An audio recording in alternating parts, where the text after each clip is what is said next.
All right, so it's 1:08, so we'll get started. Again, for everyone who didn't hear my message earlier, please make sure to keep your mics off so we don't disturb Mr. Blackwood during his Q&A session. And we'll have a little bit of a portion at the end for selected Q&As.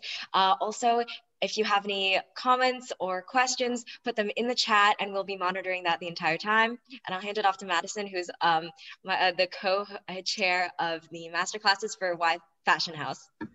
Yes, hi everyone. So my name is Madison. I'm the co-director with Lauren for the Yale Fashion House Masterclasses. And we are so excited today to have Brandon Blackwood here. And so I'm going to just reiterate again that we are recording the event so everyone knows. And I'm going to go ahead and introduce Brandon. So we are so thrilled that all of you have joined us in virtually welcoming Brandon. And for those of you who are unfamiliar with him, Mr. Blackwood is a Jamaican Chinese designer who is known for his chic styles and use of high quality materials. Mr. Blackwood is someone who has chosen to follow his passions rather than to stick to the more traditional path of medicine, with a science degree from Bard University. He has received massive support from social media for being an activist and creative. We are honored to host him today.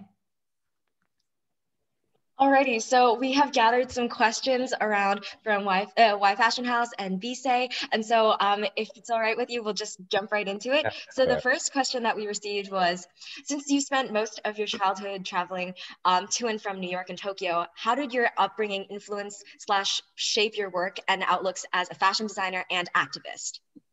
So I would say, I feel like growing up in New York, it's just a huge melting pot of just so many different cultures, so many different types of people.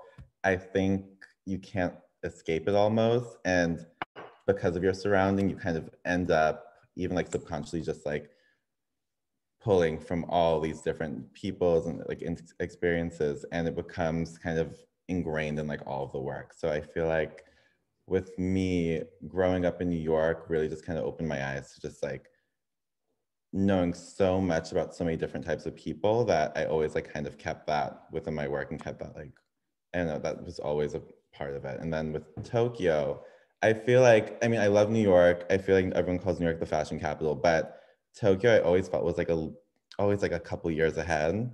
So I feel like growing up there just really showed me different aesthetics that I wasn't really presented with here in the US. And because it evolved so quickly and so fast, I just feel like I was always kind of more in tune to try to think a little bit ahead of what's trending and things like that, for sure. Yes, thank you so much. So your story and career pathway is incredibly interesting since you majored in Neuroscientific Psychology at Bard University. I just wanted to know a little bit more about what your career pathway was like and how did you decide that you wanted to pursue fashion and go from the different route you intended to? And then was it hard to go from a more traditional choice in medicine to fashion and just getting to understand the process behind that? For sure. I feel like growing up, I grew up in a very Jamaican, very strict Caribbean household.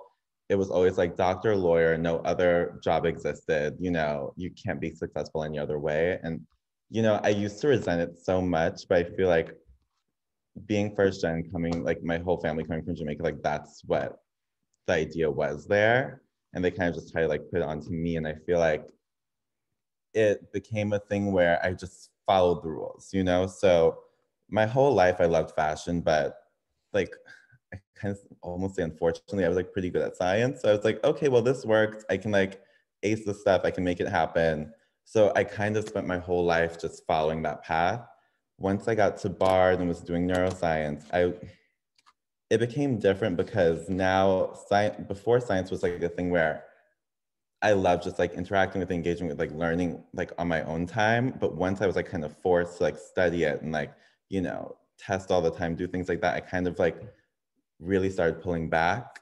And that's when I was you know what, the thing that drives me all the time, the thing that I wake up wanting to do, the thing I was agreeing on was fashion. So I think it was my junior year at Bard, the end of junior, early senior year.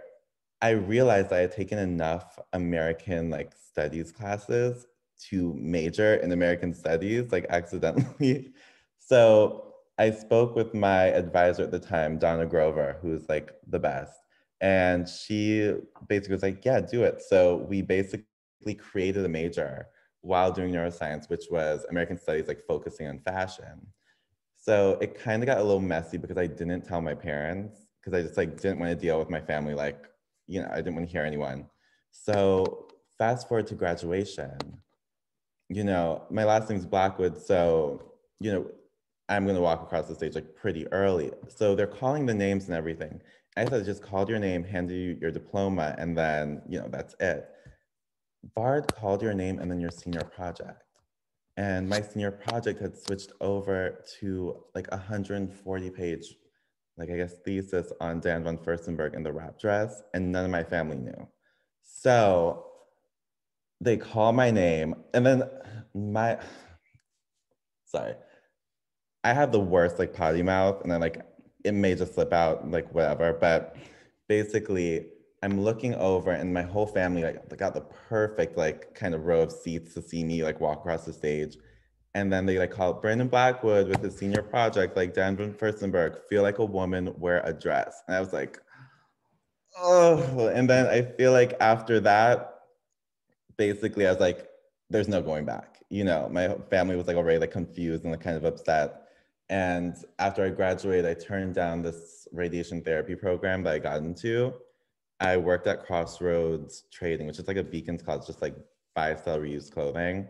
Worked there for 2 years, and then just started like meeting editors, stylists would get all this free stuff and like just resell it. And while I was doing that, I made one bag just for myself. When I made that bag, I would show it to like everyone that I would do like my buys from and stuff. And then they all were like, you need to like make this. This needs to be like a real thing. I took everyone's advice, I did it. And then I think like a month after like really like starting this 4-piece collection, I was in Elle magazine, it just kind of like snowballed from there. So yeah, I feel like that was a tangent. Did I like answer your question? That was perfect. And that's actually so interesting that you made your own major. Yeah. Wait, as many of us are college students, that's like our dream. Bard was very lenient. Bard was very you know, go with the flow. So it worked.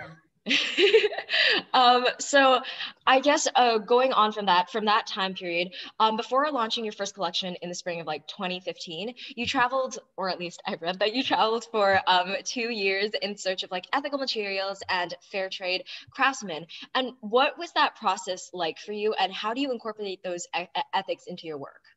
So basically, when I started and made my first 4 samples, I was like, if I'm going to do this and like kind of just try to like not mass produce it, but like sell it to like a larger audience, I want to make sure it's done right. I never wanted to make something that, you know, would fall apart, that was made of like really cheap materials, like things like that. So it was a lot of just like sourcing and just trying to figure out like kind of my version of sustainability, like what I thought was like great. And I felt like, and I think the movement's like really big now, like slow fashion. I don't know if you guys have heard about like that, but basically, you know, kind of ignoring seasons and things like that, and like the normal fashion calendar and just making as you go. I felt like not being rushed and taking it my own way, I could find, you know, kind of the best materials that also wouldn't mean like hundreds of pounds of like dye and things like that ending up in the ocean. So things like that, it took a long time to like get it right. I feel like, I don't know if you guys are into Zoe. I'm a Libra and I'm like very into like, I don't want to like F shit up, you know what I mean? So I'm like, oh my God, like it has to be perfect. It has to like work. It has to be like solid. I cannot have this like kind of like corrupt moment. So it took a while, but we got it down. Definitely. I'm also a Taurus, so I enjoy the finer things in life. So I totally get you. You guys love nice things, yes.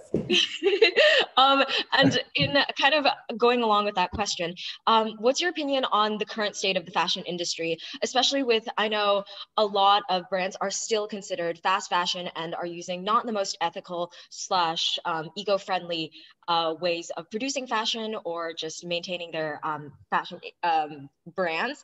I was wondering what your, I guess, how you see the fashion industry growing and how it can improve in this area, and what your current opinions of it are. I think especially before last year, fast fashion was like kind of at its peak, you know? I mean, pumping out like crazy amounts of styles, crazy amount of like items, these numbers, these quantities in like such a short amount of time. Obviously it's not good for the environment. And the reality is if they just sell a third of it, they've made their money back plus a ton more, so they don't really care. And like these larger companies, it's kind of just like, what can you do? You know, like how can you stop it? I think after, you know, all of us getting hit like last year with COVID, having to quarantine, things like that, we saw a lot of really huge stores and huge brands like kind of close or just like reevaluate things. And I think now there's a bigger focus on kind of getting the right collection curation of products to the customer and then like keeping in quantities that will sell out. I think that's way more important now than just like pumping out stuff.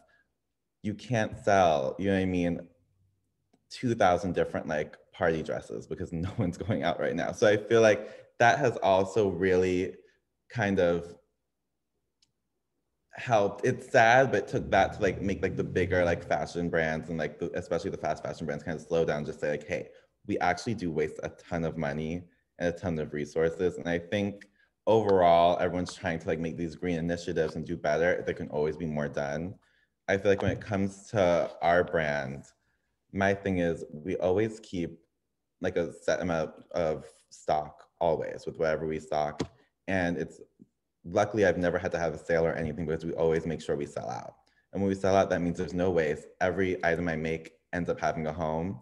And then every item I make is going to last and it's going to like be with you for a very long time. So I think because of that, it kind of helps. I don't have, you know, a warehouse full of like last seasons of stuff that I don't know what to do with. You know what I mean? You're not going to see myself in like a Marshalls and things like that. So I think that kind of slow fashion, that kind of like just kind of understanding really helps overall. That perspective is so interesting on producing the products and having them sell out. And that's such a great outlook towards it. And I think something that I kind of want to ask about is how your identity plays into your you being a fashion designer. So how do you think your cultural heritage, being of Jamaican and Chinese descent, affected your positionality in the fashion industry, and how does it shape your work today? I feel like being Jamaican Chinese specifically doesn't really affect it. I think more so it's just being a Black designer. I know for a fact, and I think every kind of like Black kid is growing up being told this, you know, you have to always work like twice as hard to get as much. And I feel like when I first started, it was really rough because I was this like 22, 23-year-old kid trying to sell like a $500 bag to majority like white people. It was very strange for them. They did not understand it. And I was told no a lot, you know? And then you'd see these kids coming from Europe or wherever making like handbags that I would like to say weren't as cute. You know, they're in Barney's like next week, you know what I mean? They're doing all this and like, I was so resentful, but like, you know what it is, you know what it, you know? And I think that what saved me was just like kind of staying true to like the customer and the audience I wanted. I feel like once I was told no by like these like, I wouldn't call them like white institutions, but these like very white retail stores, once I was actually told no by them, I was like, you know what, F it. I'm gonna do it my way. I'm gonna sell to the people that are already there, like supporting me. And that's when like the best moments for my brand happened. When I focused on the girls that are like commenting, like my focus on like the people like that look like my cousins, my aunts, like my mom, like that's when things like really took a turn. But I do feel that being Black in fashion, it has waves of being almost trendy, you know? And I do feel that like, especially last year with like the Black Lives Matter movement, everything that went on, obviously I think a lot of like these stores and things like that were like kind of forced at this time to like, we need Black talent, we need Black creatives. And like all of a sudden there's like an influx. So the same people that were rejecting me 2 years ago all want like me in their stores. And I had to, it was really conflicting because it was like, okay, well, I know what you guys are really about, but I know this is really great for my brand. But there was a lot of like hard like no's I had to do because it just like wasn't right and super like performative and like transparent. But I feel like in general, like being Black or POC in any arena is always going to be a little bit harder. And I feel like obviously even from 10 years ago to now, it's slightly easier, but I feel like we're always going to have to show up and show out. That's just what it is. Definitely. And that probably gave you a really, really like good work ethic. I know that whenever, if anyone, Like, if anyone like assumes anything about me because of being a person of color, I know that I try to work twice as hard just to like either overturn it or like prove them wrong. exactly. So that really resounds with me. Kind of going along with that train of thought, especially with the BLM, I remember in the summer of 2020, I remember seeing this a lot. You released the End Systemic Racism bag, which was in response to like the protests and riots for racial equality. And this was seen on Kim Kardashian like Instagram, which is like a huge viral hit. And I was wondering if you could talk more about the inspiration and creation and like I guess the response to the ESR like collection and what it means to you, because I know like a lot of either white owned brands or things like that tend to do like performative inclusivity, like you were saying. So I would love to hear what it means to you. For sure. I feel like during that time, especially as a Black creative, it felt very like phony to just pretend like nothing's happening and just keep making like handbags and selling handbags where like, you know, we're going to marches and doing all this stuff. It just didn't make sense to me. And I was just not going to do it. So I went to, and I felt for a long time, I think everyone like in most fields just were not inspired, obviously during those times and just like kind of like at their lowest. For me, it was like I still wanted to create, but I didn't want to just create a bag, you know? So I basically was like, well, what can I do that can like just still be like a creative outlet while making a statement, while like supporting like charities that like literally fight systemic racism, you know? So that was kind of just like, I think I was like 3 glasses of wine and I turned to my boyfriend. I was like, I'm gonna make this bag. It's either gonna just like ruin my brand or work. And I was like, I don't care, I'm gonna just do it. I did it, I made the sample and loved it. I'm probably only made 500 units of it. And I was like, this will sell through summer. Like, you know, like maybe it'll work, whatever, we'll raise some money. We were working with the Lawyers Committee for Civil Rights Under Law at that time. We did it and those units sold out within like the first hour. And I was like, oh, like this is like a thing. And then we just kept it going and like, you know, introduced new colorways. I got like other brands on board to help like, you know, double the donations, things like that. And I think that became really big. And I remember I'd reach out to like a bunch of celebrities and, you know, everyone on Instagram pretty much just asking like, hey, can you like promote this? Can you like just spread the word? This is what the cause is like going to, things like that. And everyone was like, no. Everyone was so terrified of this like small little bag. And I got told no by like, I always joke, I'm like, so many people that like I personally like loved in like the industry and stuff just all said no. And out of all people, I reached out to Kim because Kim had posted my stuff before. We like worked through like a mutual friend. Kim was like, yeah, at like 1 a.m. She's like, yeah, send it over. And I was like, oh, okay. So sent it over to Kim. I was like, Kim, like, thanks, like, good luck. And I was like, so scared. I was like, you know, with her posting it, I was like, there's gonna be backlash. There's gonna be so many different opinions and ideas, but like, I just want the message out. When she posted it, the tote at that time like had kind of its own momentum. It like skyrocketed. Then every magazine went to cover it. Every celebrity that said no was like, hey, send me one. I was just like, you know, no. And then it became like a whole thing of just like, it became a snowball. But I think also her promoting it also opened up, I guess, it showed more people that didn't necessarily believe in the message it as well. So then on like our back end, we got a whole bunch of like backlash and it became like a whole thing. We fought with Instagram. They basically took the product offline. I couldn't like promote on Instagram. To this day, I still can't promote the bag that just says "End Systemic Racism," which is like kind of wild and says a lot. The Vanity Fair really had my back with that. They did like a whole investigative article and basically called out Instagram for doing this to like me, but also some other brands. Like you can't promote on Instagram anything with Juneteenth. Like crazy stuff like that. And like no one realizes this. So then that was the whole fight. And at that point it had maybe like 100,000, 150 followers. And like we all just made a lot of noise. And then it was kind of like overnight, things kind of cleared up. But in Instagram, you know, we ended up working together. We had like a bunch of talks with like everyone at the girls at Instagram Fashion. And I mean, to this day though, I still can't promote it. They still like take tags down from it. Like it was a whole thing. So it was kind of all over the place. But I think this tote, if anything, it helped like raise a lot of money. It helped spread a lot of awareness. And it did like help people like kind of discover me and my brand and like the talent. So it's done so much. And I feel like I'm retiring the tote come April. April's gonna be the last time like I'm selling them. I'm gonna come up with like 30 different colorways, things like that. But I think the tote's like had its moment. And like I never want it to become almost as trendy as it is. And I think it's time for it to like, you know, do its last kind of thing for justice, its last kind of like, you know, our last like big donation, and then we continue from there. So yeah.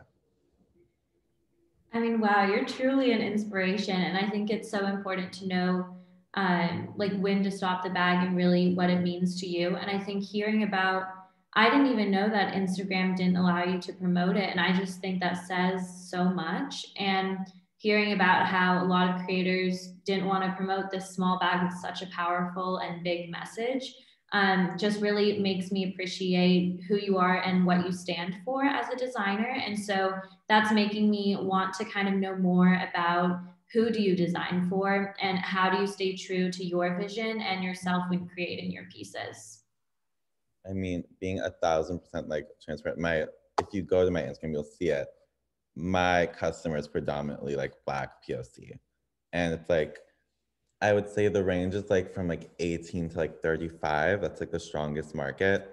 And I feel like I love it. It's basically, I get to design, as I said a little bit earlier, I'm designing for girls that like look like my cousins. I'm designing for kids that like look like my brother, my mom, my grandma, like everyone. And I just feel like kind of offering a luxe, more elevated moment from like the packaging to like the actual bags and things like that.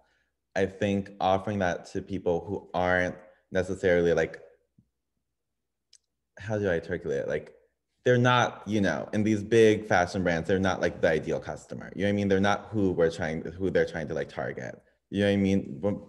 And I feel like just doing that and opening it up and just like kind of celebrating that, it's done so much. I feel like obviously all of my, almost, I would say like 90% of all my visuals, whether it's just like a photo shoot, all my Instagram posts, it's almost all Black and POC kids. And I just feel like it's important to like have that representation, especially in like a luxe market or like an entry luxe market. And I think that's where I fit in. And it was really the customer that kind of like made it happen. So yeah.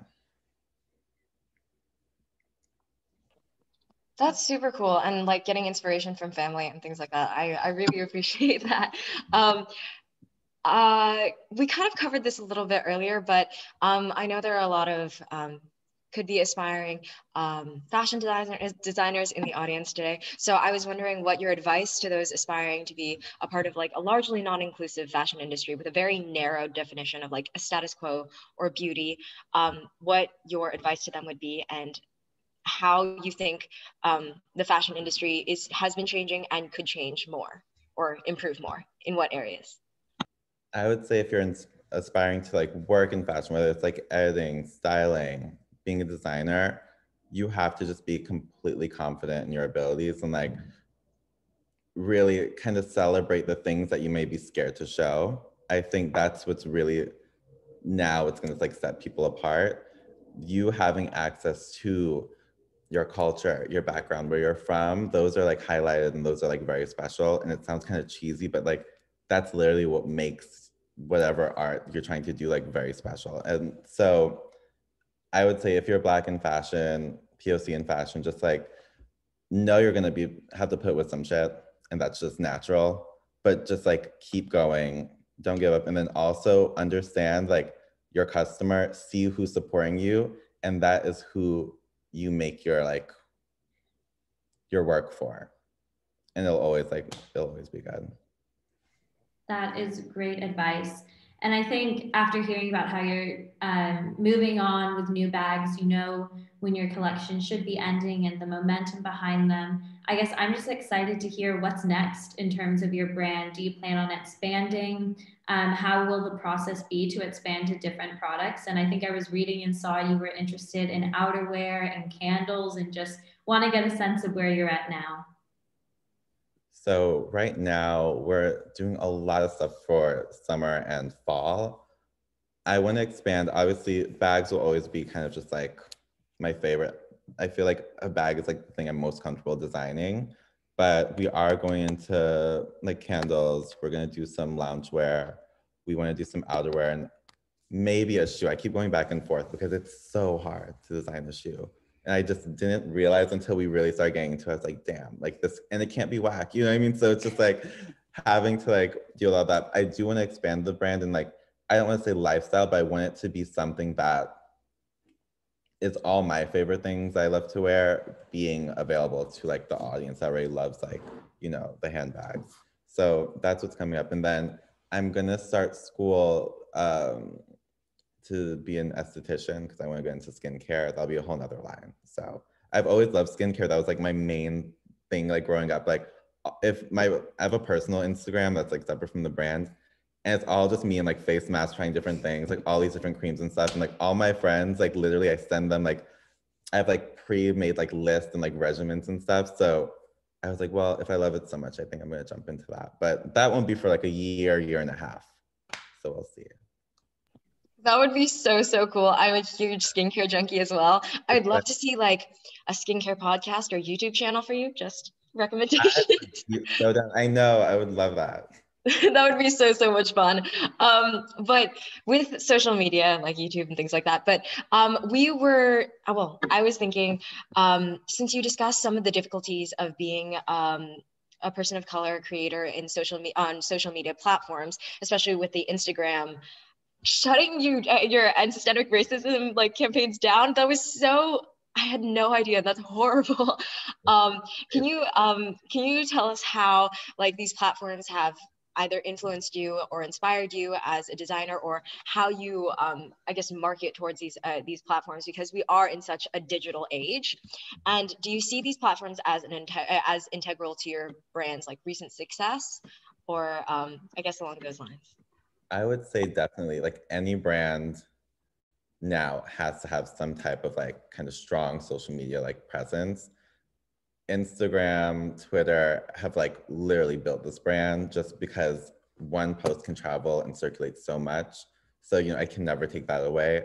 And I think too, just like having the ability to make content whenever I want. Like I have so many videos where like, I literally just go on TikTok, make a funny thing that just pops in my head, and like, you know, it travels way further than I think. It's just social media right now is like kind of crucial. And I think it has also helped in terms of just like the landscape of like fashion. I think art in general. I think before there were so many different kind of like gateways to go through to like be recognized and like appreciated. Whereas now we can literally just like post our art. We can post like our designs. We can do whatever. And it just takes one right like person to see it, you know? So I feel like social media has allowed that kind of gatekeeper mentality that has like circulated in fashion art to kind of disappear. Think about like everyone in fashion now that's kind of like blowing up or on the rise. The majority of them, their story is like, you know, found on social media. And I love that because it kind of takes away that just like, you gotta know somebody bullshit, and it becomes more just like, it's more about like actual talent. So I think that's kind of amazing. Yes, and so I know we're having so many questions getting submitted to the chat right now, and you're receiving so much love from the chat. So I'm going to move on to like the last question that we have, so we can go ahead and hear what the audience wants to ask you.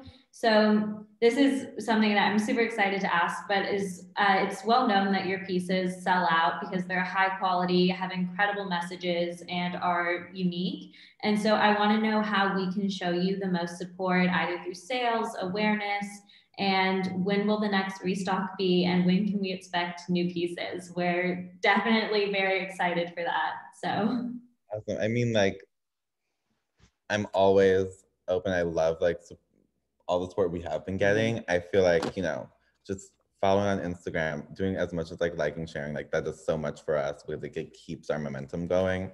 But we do have March 12th, we do have a small like kind of restock that we're doing. And then from there, we're doing the last drop of the ESR totes in like 37 different colors come April 1st.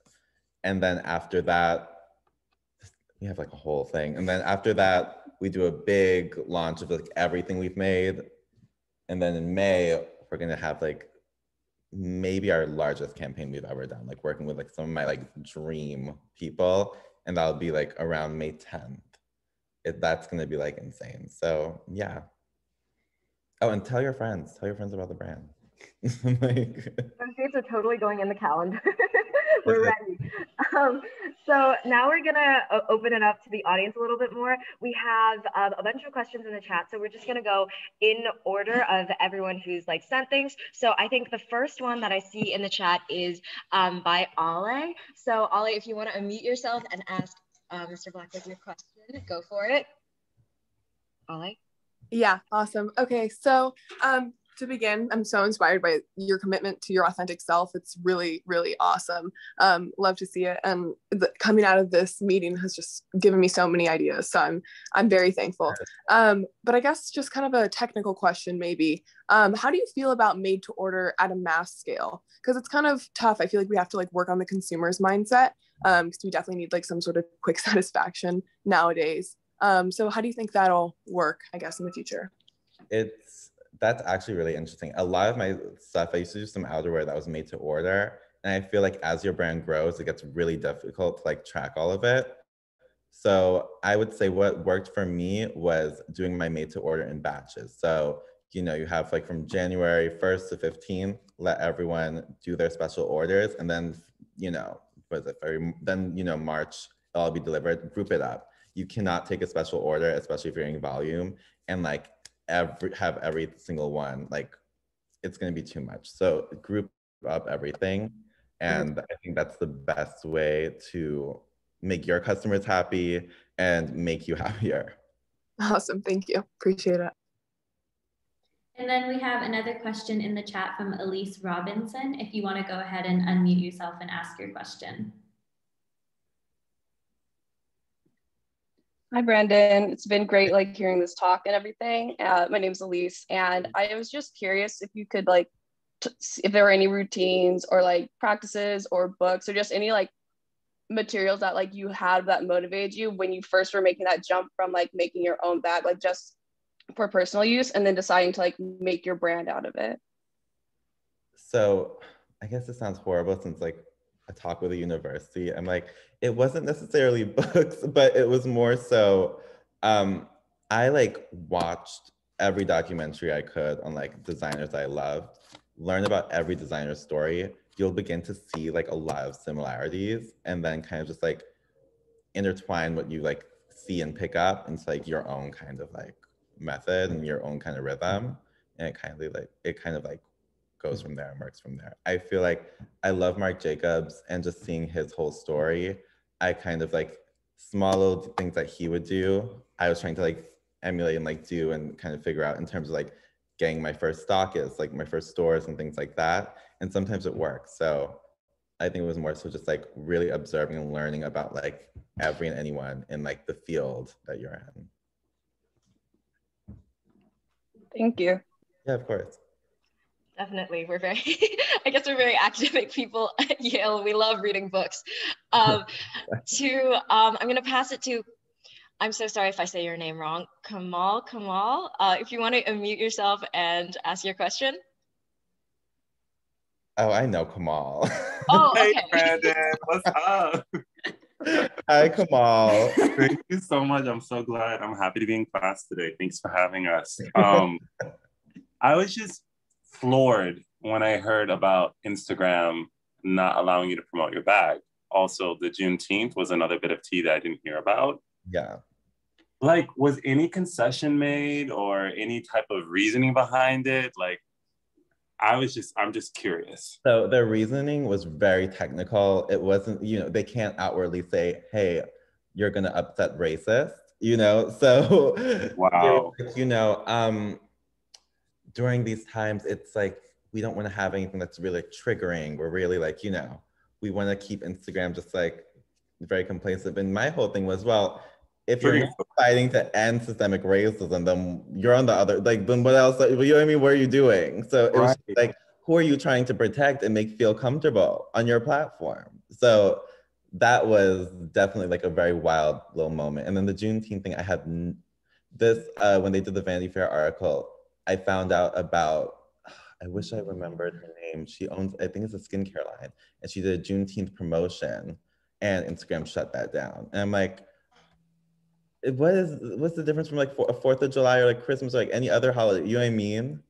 So that was like another thing. And I think to this day, you can't promote anything with Juneteenth or like a hashtag Juneteenth. Oh my gosh, that's wild. Yeah, it's always like super progressive. It was Tanisha Purnell, and she owns Holistic Realness. That was who it was. I'm sorry. That's wild. That's and just crazy. Like they just don't care. They're like, sorry.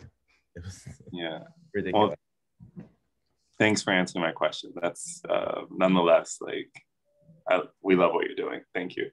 Also, Kamal is my really great friend who is opening up a restaurant with his family in Kansas City. It's called Baba's Pantry, and he makes the best hummus on the planet. Literally, I like threaten him whenever he comes over. I'm like, you need to bring the hummus. So, shout out to Kamal. If I don't show up with like a plate of hummus, I'm like kicked out. Like I'm sent all the way back home to the Bronx. All the way back. Thanks, Kamal.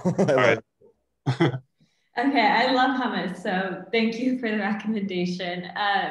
And then I think we have a question from Leia about the production of your bags. So Leia, if you want to unmute and go ahead and ask your question. Hey, oh my gosh, this has been so informative, so cool. And I can say I went to Yale now, right? Yeah, I want to know, how did you start that process of like finding the materials and know how to just get started on the actual production? So it was really rocky. I made a lot of like kind of expensive mistakes in the beginning because I had no clue. At first, I found a factory that's amazing in the garment district in New York. I had my samples made, and then I was working at Crossroads like $10 an hour. So $1,200 for one sample was like ridiculous, So I made those 4 samples. It was broke for like the next like 2 months, and was like, okay, I can't do it this way. So then I started finding my favorite brands and doing all this crazy research on like Google, everywhere, and finding like their manufacturers. And I was emailing their manufacturers, whether it was like in Asia, Europe, wherever, and then sending my samples out to be recreated there, and like finding who had like the best minimums, So like I didn't have to order like 200 units with no one knowing like my brand and things like that. But it took a while. And if anyone in here wants to make, whether it's clothing, shoes, handbags, whatever, there's a website called Makers Row. Definitely like write it down. And it's basically a source of all American factories that you can do. I mean, like you can literally be like, I want to make toothpaste. You know what I mean? And they'll connect you and give you like all the things you need. So I would say, everyone go to Makers Row. I wish I found that out earlier. This is like, I don't even have any like sponsorship with them or anything. I'm just like, it's real. So like go there. I would say if you want to do swimwear, like clothing, things like that, you want to head more to the California like factories. Shoes you can get made for like pretty great prices in Europe, overseas, China, like, and just like, it's important to do a factory visit. It's important to always get your samples done first in all the colorways you want. And then I feel like kind of the larger the factory, which is interesting, the larger the factory, you can get away with a lot more. Always tell people that, your new, just always be honest and be like, hey, I might only need 10 of these things. Just let's like work. They are not getting those big clients because you're gonna eventually become one. It starts with like that relationship, and like just always be nice to your factory. Always. But yeah. That's a really good advice. I don't think I'm creative enough to become a fashion designer like you, but I will keep it in the back of my mind. Makers Row, everyone. And Michelle Monestein, if you want to unmute yourself. Thank you so much for inviting me to ask a question, Brandon. I am a customer. I love your design. I really was floored by the fact that you had incorporated vegan leathers into your designs.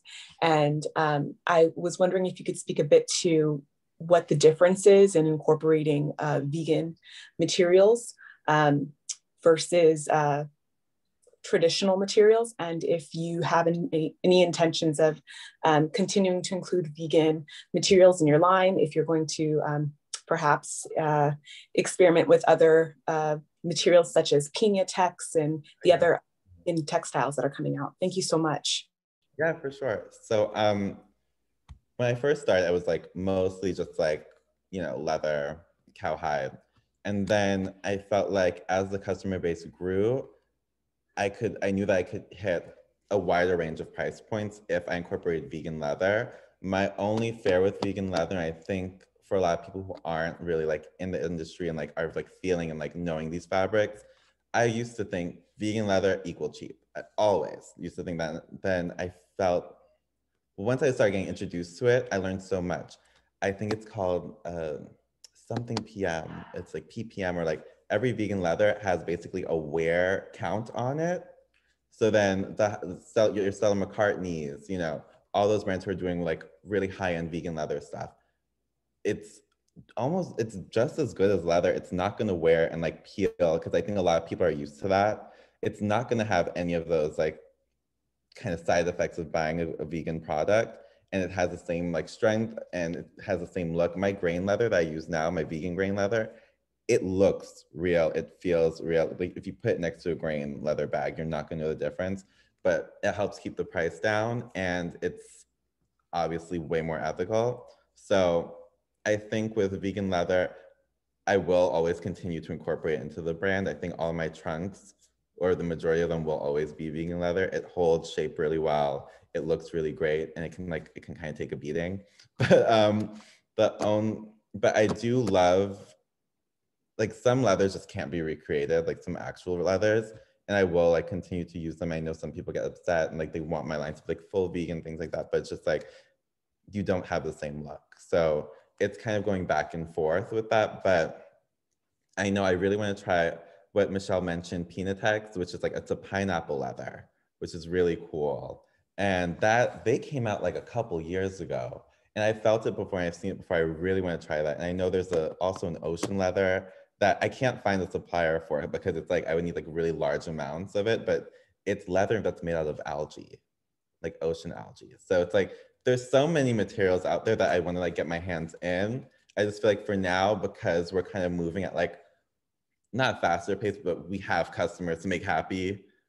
And like traditional leather, vegan leather for sure, but I will definitely be using like other materials as well. And obviously with the ESR tote, canvas, good old canvas, easy to clean, stays where it needs to stay, and you don't feel as guilty. So yeah.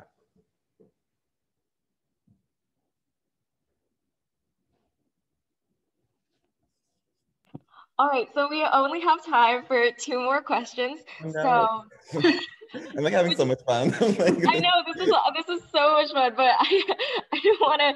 We don't want to like steal all of your time. So we're just gonna choose some of our favorites. So for Gigi, just the letters G. Could you unmute yourself and ask your question? Hi. Yeah, I just wanted to know, like, what are your favorite fashion shows to watch on your like past times, and do you get inspiration from them? Because I've been trying to like get into that more. This is like my first year getting into like fashion business. So it's just like, what inspires like your like designs, or like who do you like to watch in your free time? Like what's your guilty fashion pleasures? Mine's is Alexander McQueen, and yeah. First off, I love your little thing with the eye makeup, so good. Thank you. I would say the shows that I love are more so like new talent, because it's just like super fresh and like kind of like still bordering on like weird, and they're not focused so much on being commercial, like selling to their end customer. I would say Christopher John Rogers, Theophilia, who's a good friend, he's Jamaican, and really great pieces. More major designers, I love what's happening with Balenciaga right now. They just flipped that whole house upside down, and just like having like the weirdest shit come out. I think it's cool to just see. Prada's always like a really great staple. Beautiful silhouettes always. And then I would say what Jacquemus is doing right now with like women's wear is just like, I feel like that's what a lot of people have always wanted and couldn't find the designer for. You know what I mean? Like a beautiful backless, like linen dress, things like that, just like very easy, like readable clothes. I love that. I think he just makes very, very like beautiful, beautiful pieces. So yeah. I'm going to quickly jump in. I'm writing my thesis on Balenciaga, so I would love to talk to you about that, because I have to have like a modern, like I'm a history major, so I'm talking about like Cristobal Balenciaga and all of that. But I would love to chat with you about that. That would be great. Yes, for sure. And then I know Cheyenne has had her hand raised for a very long time, so I'm going to let you ask your question. Like Cheyenne is like, we got to get her. Definitely. Well, first of all, sorry for the noise, but I'm a huge fan, and I also have my purse line, so I utilize a lot of your advice. In terms of designing your own sample, what would you suggest or advise, like in terms of finding vendors and materials? Well, I would say I don't use vendors, because like all the stuff I do is like from the ground up, we construct the whole bag.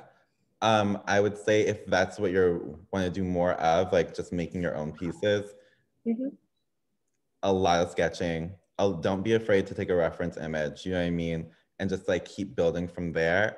If whoever your factory is, you just have to like, it's gonna take a while to get the first bag right, but once they learn your aesthetic, it'll be way easier. I think like if you're starting, don't get into 3D rendering yet, because it's like way too expensive. Yeah, I was gonna say, I'm a grad student. Yeah, just like, finding like affordable. Like, I just started doing 3D rendering. I was like, okay, we have a little bit more budget. You know what I mean? Like, don't do it don't go all out. Okay. Sketch. If you have a friend that can draw, have them help you. Like, don't be afraid to ask everyone. Send it to your factory. If you're using a vendor, so like a vendor, everyone is like basically someone who already makes bags, and then you can like just tweak them. If you're gonna do something like that, I don't work with vendors, but you just want to make sure that your quality is consistent. And vendors tend to normally have very high minimums. So I would kind of stay away from that and just make your own stuff. Also, you don't ever want to be in a position where you kind of make something with a vendor that someone else is selling, and then they're selling it cheaper. You know, like I think keep it original as much as you can, and you'll get the bigger reward for it. Okay, thank you so much. Yeah, of course, Anne. And Brandon, do you have time for maybe 2 more questions? Just because there's so many. I want to make sure we can have everyone kind of talk. And so I think Gianna has a question about inclusivity and authenticity. If you want to go ahead and unmute yourself and ask that question.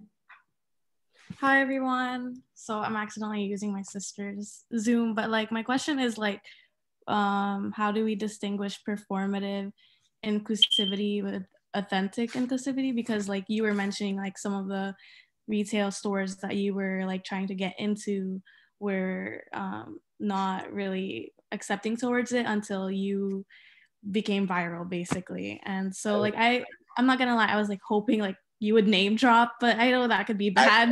But like I can't do that. But I would say it's very easy, thank God, to social media.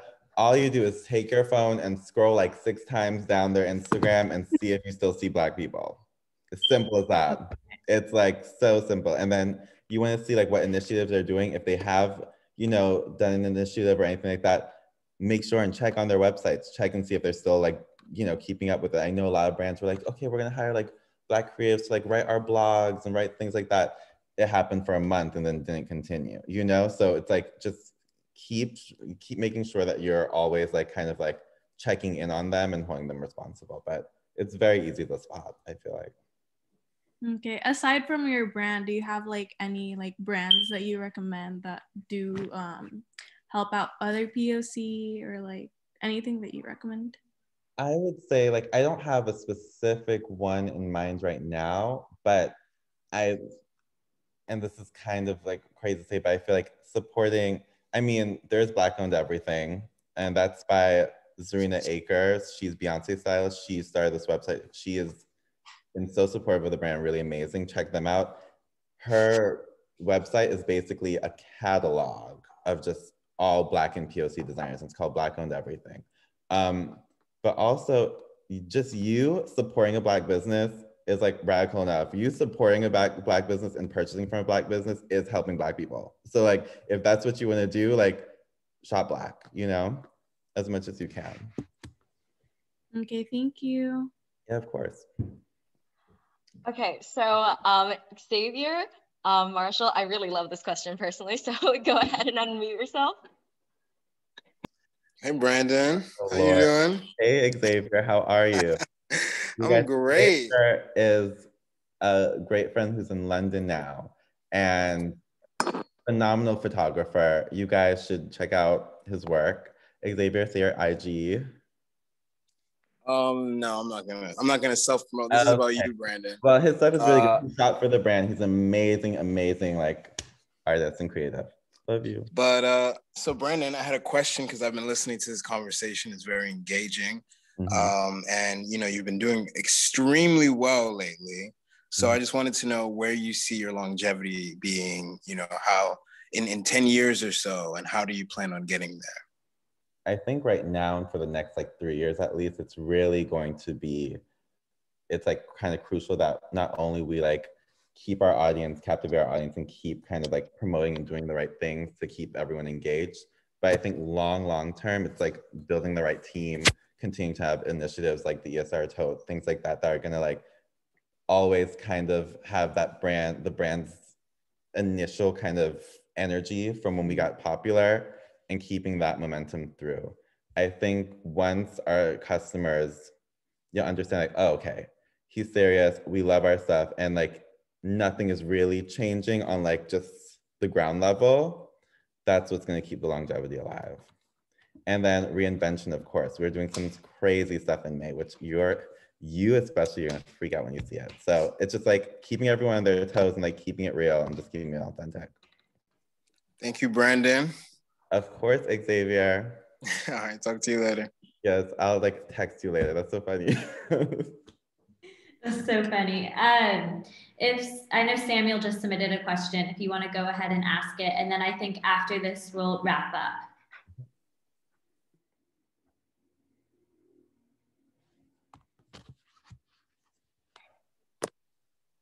Hello, hi Brandon. Hey, Sam, how are you? I'm well. I just wanted to know, you mentioned that at the start of your career and development of the brands and the bags that you were working at Crossroads, like making $10 an hour.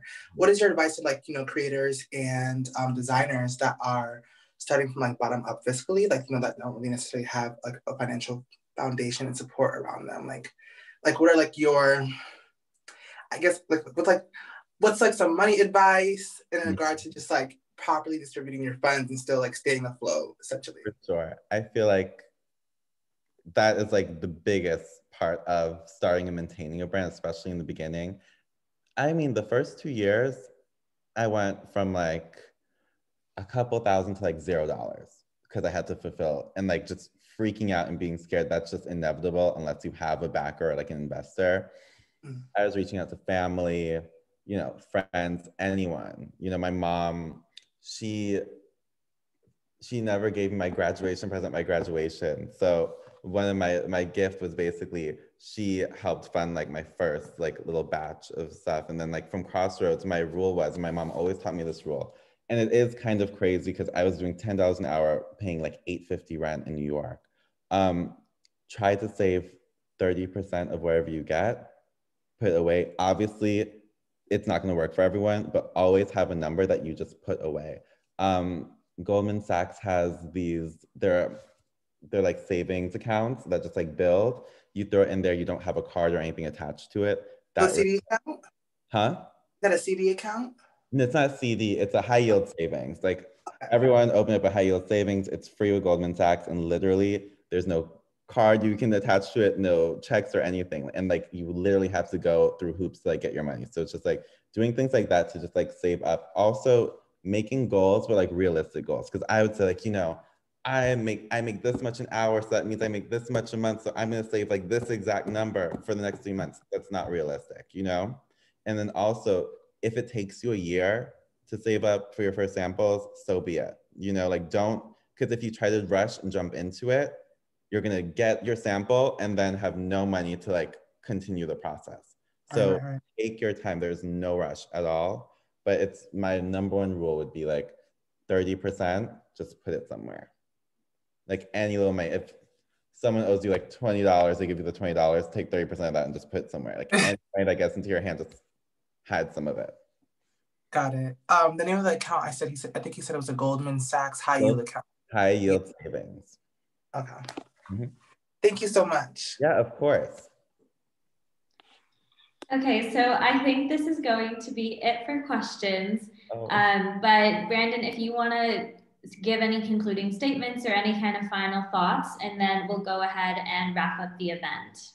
Yeah, I mean, this is like kind of the first time I've done anything like this. This was like, I'm not gonna lie, I was so nervous. I was like telling Ramon and like my whole team, Iman, Nima, I was like, I don't know, like, oh my God, I don't want to sound stupid or whatever. And like, it's just, you guys have been like super warm and welcoming. Everyone, thank you so much for like, just, you know, taking your time out to hear me talk on the weekend. This was great. If anyone has any more questions or anything like that, like, I want to find a way to just do something again, kind of like this, so that, you know, we can keep like moving it forward. There's so many cool questions, so many cool like people just here like listening. So I'm really, really thankful. Thank you guys.